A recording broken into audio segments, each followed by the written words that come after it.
वार्ता के लिए इस्लामाबाद पहुंच गई है ईरान की टीम।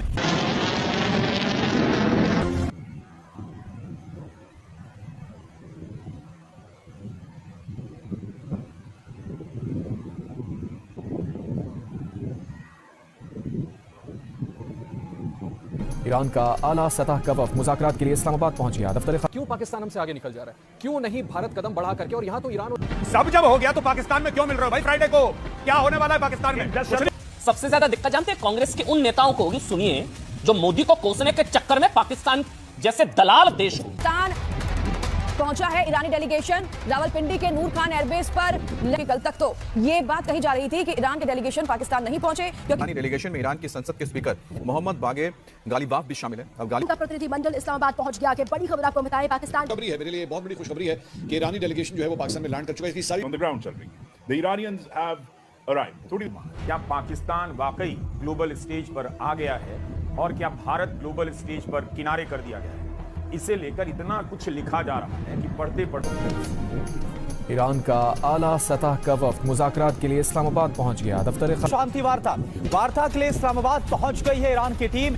स्पीकर ईरानी संसद के स्पीकर गालिबाफ के नेतृत्व में डेलीगेशन पहुंचा ईरान। ये देखिए आप, विदेश मंत्री अब्बास अरागची, रक्षा सचिव अली अकबर भी इसमें शामिल हैं डेलीगेशन में। केंद्रीय बैंक, ईरान का जो केंद्रीय बैंक है, इसके गवर्नर और शूरा परिषद के सदस्य भी मौजूद हैं। और देखिए आप, पाकिस्तान के फील्ड मार्शल आसिम मुनीर आपको नजर आ रहे हैं और इसके अलावा डिप्टी पीएम इशाक डार इस वक्त आपको नजर आ रहे हैं, जिन्होंने ईरानी डेलीगेशन को रिसीव किया एयरपोर्ट पर।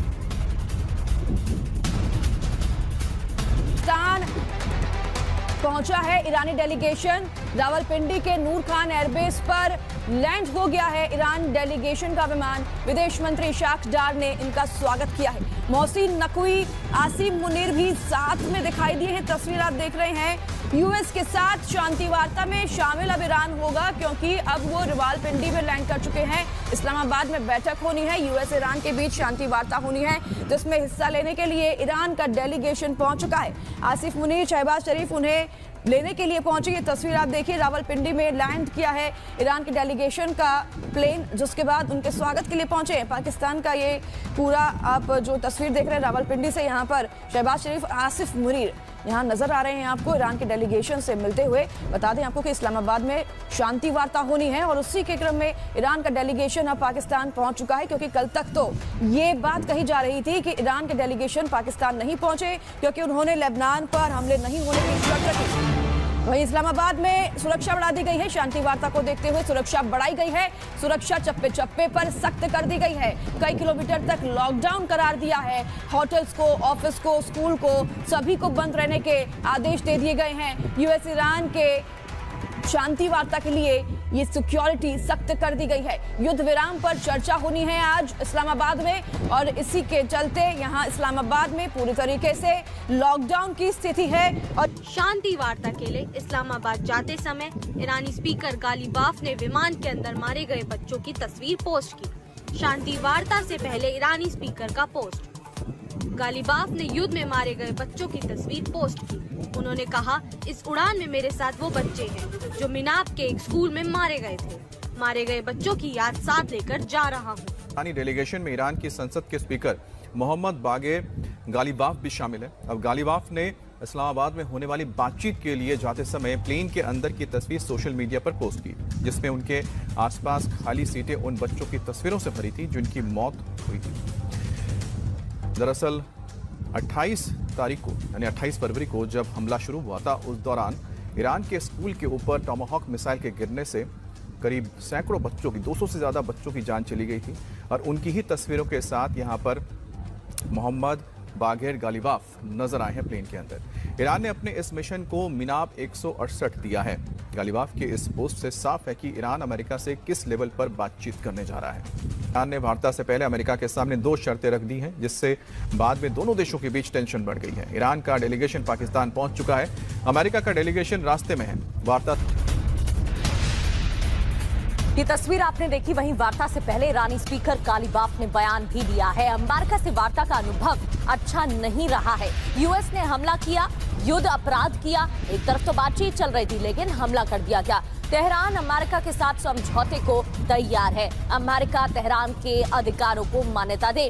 और इस बीच ईरान की तरफ से 2 शर्तें भी रखी गई हैं। वो शर्त का प्रतिनिधिमंडल इस्लामाबाद पहुंच गया है। बड़ी खबर आपको बताएं, पाकिस्तान के field marshal general Asim Munir और विदेश मंत्री इशाक डार ने ईरानी स्पीकर बागर गलीबाफ, विदेश मंत्री अब्बास अरागची के नेतृत्व वाले उच्च स्तरीय प्रतिनिधिमंडल का स्वागत वहां पर किया है। इस्लामाबाद टॉक्स इस शांति वार्ता का नाम रखा गया है, जहां पर शामिल होने के लिए ईरान का डेलीगेशन पहुंच चुका है। ये उसी वक्त की तस्वीर आपको हम दिखा रहे हैं। गालिबाफ और अरागची का इस्लामाबाद में जोरदार स्वागत किया गया। आसिम मुनीर और इशाक डार ने उनको रिसीव किया, उनका वेलकम किया। ये उसी वक्त एयरपोर्ट की तस्वीरें, रेड कारपेट बिछाई गई ईरानी डेलीगेशन के लिए। और वहां पर जब ईरान का डेलीगेशन पहुंचा तो इस तरीके से आसिम मुनीर डेलीगेशन की अगुवाई करता हुआ दिखाई दिया। ईरान के स्पीकर और विदेश मंत्री इस्लामाबाद पहुंच चुके हैं।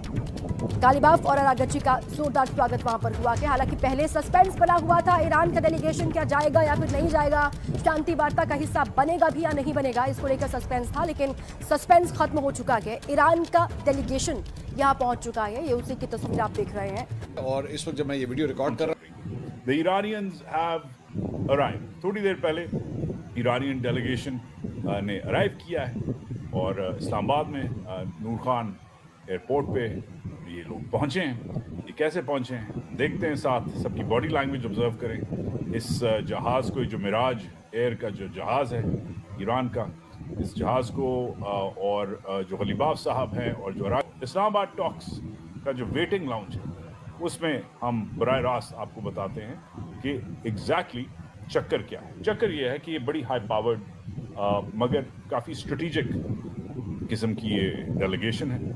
इसमें अगेन रिपीट करता हूँ, फॉरेन मिनिस्टर अरागची, रज़ा मीरी मुक़द्दम जो एम्बेसडर हैं पाकिस्तान के वो हैं, अली अकबर अहमदियान जो member of the Supreme National Security Council, Ali Bagheri Kani deputy to Supreme National Security Council, Ismaili Ahmadi जो प्रेसिडेंट है नेशनल डिफेंस यूनिवर्सिटी के उनकी, मोहम्मद जाफरी जो assistant to the secretary Supreme National Security Council, Nasser Hemmati जो governor हैं central bank of Iran. क्या पाकिस्तान वाकई global stage पर आ गया है और क्या भारत ग्लोबल स्टेज पर किनारे कर दिया गया है? इसे लेकर इतना कुछ लिखा जा रहा है कि पढ़ते पढ़ते आंखें धुंधली हो जा रही हैं। आखिर पाकिस्तान ने इतनी बड़ी बाजी कैसे मान ली? आपको याद होगा बोर्ड ऑफ पीस की पहली बैठक में ट्रंप ने सबके सामने शहबाज शरीफ को खड़े होने के लिए कह दिया और वे खड़े भी हो गए। उस वक्त उनका चेहरा कैसा तो हो गया। उस दिन मुझे यही लगा कि अच्छा हुआ हमारे जैसे लोग पीएम सीएम नहीं हैं, वरना वहीं पर कागज कलम फेंक कर चले आते कि रखो अपनी क्लास। या ट्रंप का अहंकार था कि वे किसी देश के प्रधानमंत्री को स्टैंड अप सिट डाउन करा सकते हैं। लेकिन 1 महीने के भीतर वही ट्रंप अपने राजनीतिक करियर को बचाने के लिए शरीफ पर निर्भर हैं। शरीफ स्टैंड अप की पोजीशन में हैं और ट्रंप सिट डाउन कर रहे हैं। And then again, Pakistan and India, that was a big one. And just, I think you should actually stand. Come, please, stand just for a second. Pakistan and India, thank you very much. And I spoke to Prime Minister Modi. He's excited. He's watching us right now. हमने इस पर video भी बनाया था कि पाकिस्तान की क्या हालत हो गई है, लेकिन उसी शरीफ के हाथ में आज शांति की स्टीयरिंग आ गई है। यह बातचीत एक बहुत बड़ी ग्लोबल घटना है। पाकिस्तान को ग्लोबल मंच तो मिला है, लेकिन आप इस एक घटना को फिलहाल अलग कर दें थोड़ी देर के लिए और इसके पहले के ग्लोबल संकटों और मंचों में भारत की ग्लोबल भूमिका की बात करें, याद करें, तो वहां से भी आपको इस समय की घटना को देखने में मदद मिल जाएगी। क्या पहले की ग्लोबल घटनाओं में भारत की कोई भी ठोस भूमिका आपको दिखाई दी? इस सवाल का हल खोजा जाना चाहिए। एक बातचीत को लेकर किसी भी देश से पिछड़ जाने की एहसासे कमतरी का शिकार नहीं होना चाहिए। जरूर गोदी मीडिया को समझ नहीं आ रहा होगा कि उसने 12 साल लगाकर प्रधानमंत्री मोदी को ग्लोबल ब्रांड। पर मैं तो खुशी मना रहा हूं, मैं सच्ची बता रहा हूं। हिंदुस्तान के हाथ जलने चाहिए। इस आज के निजाम को पता चलना चाहिए कि बेवकूफियों का अंजाम भुगतना होता है। आप 24 घंटे पहले अपने जिस यार के पास गए थे, उस यार ने आके ग्रीन सिग्नल देके आए लड़ाई का। में दर्द होता होगा। 115 बच्चियां मार दी, क्या कसूर था उनका? अरे लड़ाई आपकी और मेरी है, लड़ो ना। तो ईरान जो तरक्की के शिखर पर जा रहा था, उसको नीचे घसीटने के काम करने में नरेंद्र मोदी सरासर जिम्मेदार है, अपराधी है। जो व्यक्ति जेनोसाइड करता हो उसको गले लगाता है ये नरेंद्र मोदी, ये कपटी कुकर्मी। शर्म नहीं आती? तो नुकसान तो होगा। ईरान क्या चिड़िया की चोंच है? चिड़िया का उठा के भाग रहे हो। अब तो मुझे लगता है ट्रंप का लंगोट रह गया। अब वो भी उतार पोक नहीं है, वो दोगले नहीं है, हिंदुस्तानी दोगला है इस मामले में। अगर इसीलिए हिंदुस्तान का मुसलमान यहां से बाहर नहीं जाना चाहता। क्यों नहीं जाना चाहता? इसीलिए अमन पसंद है वो। किसी ने कुरान, कितना बड़ा नुकसान होगा आप सोच नहीं सकते। इंसानियत मर रही है वहां पर। ट्रंप क्या भगवान से बड़े हैं क्या? ईसा मसीह से बड़े हैं? सबने शहादत दी। आपने अभी नाम लिया हुसैन और हसन का।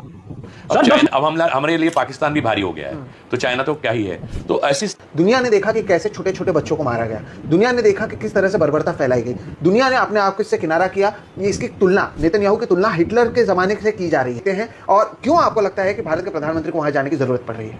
हम इजराइल के गुलाम हो चुके हैं और ये मोदी रेजिम की ज़रूरत है कि इजराइल का जाना है।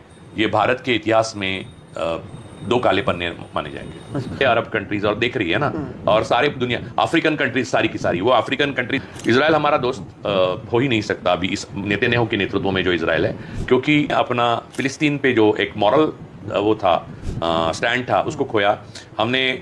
ईरान जैसा एक बहुत ऑयल रिच और संवेदनशील पार्टनर था, चबार पोर्ट था, वो खोया।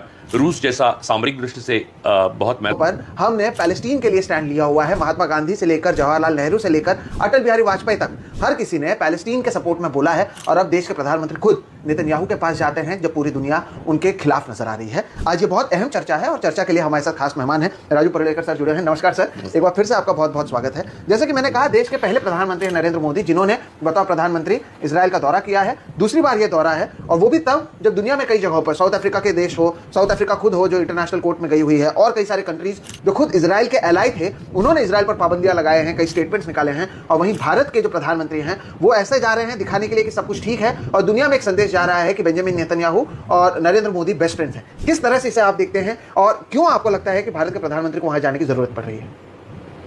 देखिए, मैंने कही हम इजराइल के गुलाम हो चुके हैं और ये मोदी रेजिम की ज़रूरत है कि बाहर से इस रेजिम का बचाव हो, और वो इजराइल और मोसाद मिलकर कर रहे हैं। आपने देखा जीवन के, तो ये चीज़ें फिर इस्लामोफोबिया पूरे देश में फैला हुआ बिना वजह, कुछ भी मुसलमानों से कुछ भी नहीं हुआ है। मुसलमान उतना है देश प्रेमी जितना हम हैं, और मुसलमान देश में उतना ही हकदार है जितना हम हैं।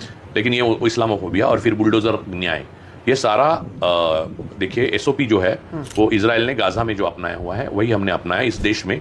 पहले कश्मीर में अपनाया, फिर पूरे देश में अपनाया। और इजराइल हमारा दोस्त हो ही नहीं सकता अभी इस नेतन्याहू के नेतृत्व में जो इजराइल है, क्योंकि दोस्त जो देश होता है, देश का मतलब क्या है? देश का मतलब मोदी नहीं, देश का मतलब नेतन्याहू नहीं, देश का मतलब देश के लोग।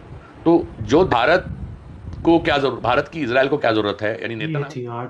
आज की वीडियो अगर आप भारतीय मीडिया का रिएक्शन देखना और सुनना चाहते हैं तो वी रिएक्शन चैनल को सब्सक्राइब करें और बेल आइकन को प्रेस करें ताकि नई आने वाली वीडियो का नोटिफिकेशन आपको मिल सके। इसके अलावा आप हमें टिकटॉक और फेसबुक पर भी फॉलो कर सकते हैं। नेक्स्ट वीडियो को मिलते हैं।